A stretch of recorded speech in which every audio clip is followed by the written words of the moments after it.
بسم اللہ الرحمن الرحیم۔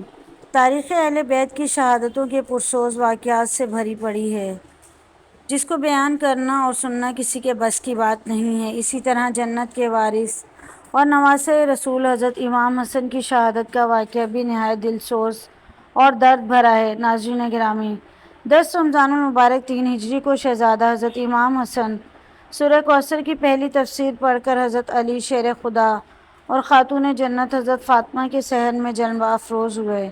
آپ کی شان اقدس میں بہت سی صحیح الاسناد احادیث بھی موجود ہیں، جن کو بیان کرنے سے مقصود نہیں۔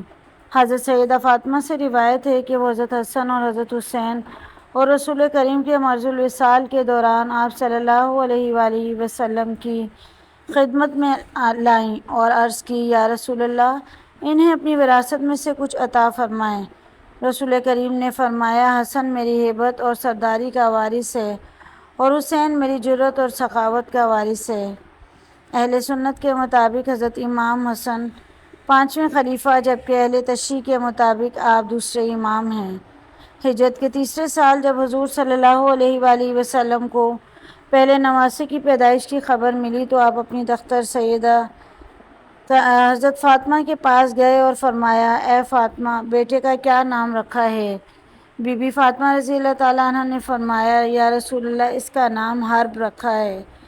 اللہ کے نبی صلی اللہ علیہ وآلہ وسلم نے فرمایا، نہیں بیٹی، میرے پیارے نواسے کا نام حسن ہے۔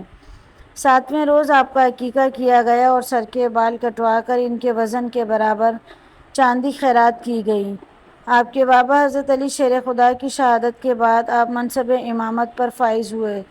اس وقت آپ کی عمر مبارک 37 سال اور 6 دن کی تھی۔ حضرت علی کی شہادت کے بعد عبداللہ ابن عباس رضی اللہ تعالیٰ عنہ کی تحریک کے بعد قیس ابن سعید عبیدہ انصاری نے امام حضرت حسن کے ہاتھ پر بیعت کر لی۔ قیس ابن سعد انصاری رضی اللہ تعالیٰ عنہ کے حضرت امام حسن کی بیعت کرنے پر جتنے بھی لوگ وہاں موجود تھے، سب نے حضرت حسن پر بیعت کر لی۔ وہاں تمام حاضرین کی تعداد تقریباً 40,000 تھی۔ یہ واقعہ 21 رمضان 40 ہجری بروز جمعۃ المبارک کو پیش آیا۔ ابن عباس رضی اللہ تعالیٰ عنہ نے کھڑے ہو کر تقریر کی اور لوگوں کو بیعت کی دعوت دی۔ سب نے خوشی خوشی بیعت کر لی تھی۔ آپ نے آنے والے وقت کا اندازہ لگایا اور وہاں تمام حاضرین سے شرط رکھی کہ اگر میں تمام کو کہوں کہ اگر میں جنگ کروں تو تم جنگ کے لیے تیار ہو جانا، اگر میں صلح کروں تو تم صلح کر لینا۔ سب نے اس شرط پر لبیک کہا۔ اس کے بعد حضور نبی کریم صلی اللہ علیہ وآلہ وسلم کی حدیث کی روشنی میں کہ میرا بیٹا حسن 2 گروہوں میں صلح کرائے گا اور جنگ و جدال اور خون ریزی کو روکے گا، ایک معاہدے کے تحت خلافت سے دستبردار ہوئے۔ صلح حدیبیہ کی عکاسی کے لیے تخت حکومت کو چھوڑ کر آپ نے جو تاریخی صلح کی، وہ تاریخ اسلام کا ایسا باب ہے جس کی تاریخ میں کوئی مثال نہیں ملتی۔ جگر گوشہ رسول حضرت امام حسن صلح کے بعد مدینہ منورہ میں تشریف لے آئے، لیکن پھر بھی آپ نے حق اور سچ کی تبلیغ جاری رکھی، جس کا نتیجہ یہ ہوا کہ دشمنان اہل بیت آپ کی جان کے دشمن ہو گئے۔ ابن سعد نے عمران ابن عبداللہ ابن طلحہ سے روایت کی کہ کسی نے حضرت امام حسن رضی اللہ تعالیٰ عنہ کو خواب میں دیکھا۔ کہا، آپ کے دونوں چشم کے درمیان قل واللہ احد یہ آیت لکھی ہوئی ہے۔ اہل بیت کو یہ خواب سن کر بہت خوشی ہوئی تھی۔ جب یہ خواب حضرت سعید بن مسیب کے سامنے بیان کیا گیا تو انہوں نے فرمایا، اگر یہ خواب آپ نے واقعی دیکھا ہے جو آپ بیان کر رہے ہیں تو نواسۂ رسول حضرت حسن کی زندگی کے چند ہی روز باقی ہیں۔ یہ تعبیر صحیح ثابت ہوئی۔ جعدہ بن اشد جو امام حسن کی بیوی تھی، اس کو کسی نے انعام و اکرام کی لالچ دے کر امام حسن کو زہر دلوا دیا۔ جب آپ کو قے آتے تھے تو قے کے ساتھ آنتیں کٹ کٹ کر خارج ہوتیں۔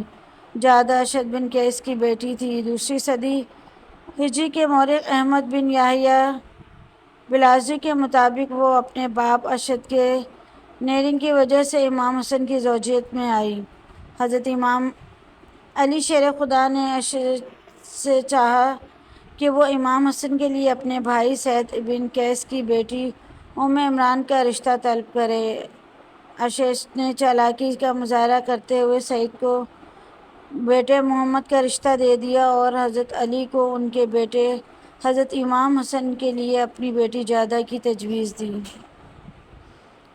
ناظرین گرامی، جادہ کا امام کو زہر دینے کے بعد جو حال ہوا وہ بتانے سے پہلے حضرت امام حسن کی شہادت کی منظر کشی کرتے ہیں۔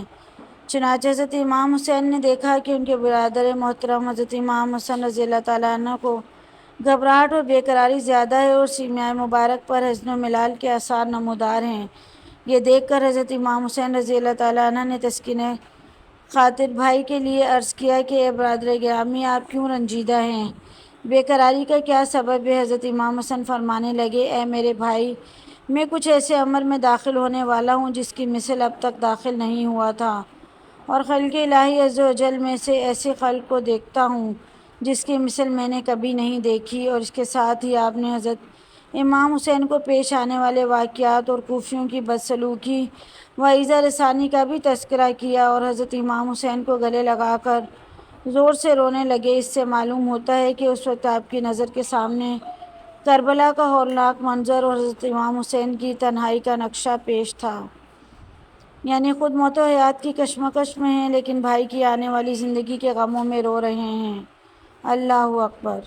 حضرت امام حسن کی ہمت اور منزلت کیسی بلند و بالا ہے کہ اپنے آپ سخت تکلیف میں مبتلا ہیں، آنتیں کٹ کٹ کر نکل رہی ہیں، نزع کی حالت ہے، مگر انصاف کا بادشاہ اس وقت بھی اپنی عدالت و انصاف کا نہ مٹنے والا نقش صفحۂ تاریخ پر ثبت فرماتا ہے کہ جب ان کے بھائی حسین پوچھتے ہیں کہ مجھے اس کا نام بتائیے کہ جس نے آپ کو زہر دیا، میں اس کو قتل کروں گا، تو حضرت حسن فرمانے لگے، بے شک اللہ تعالیٰ منتقم حقیقی ہے اور اس کی گرفت بہت سخت ہے۔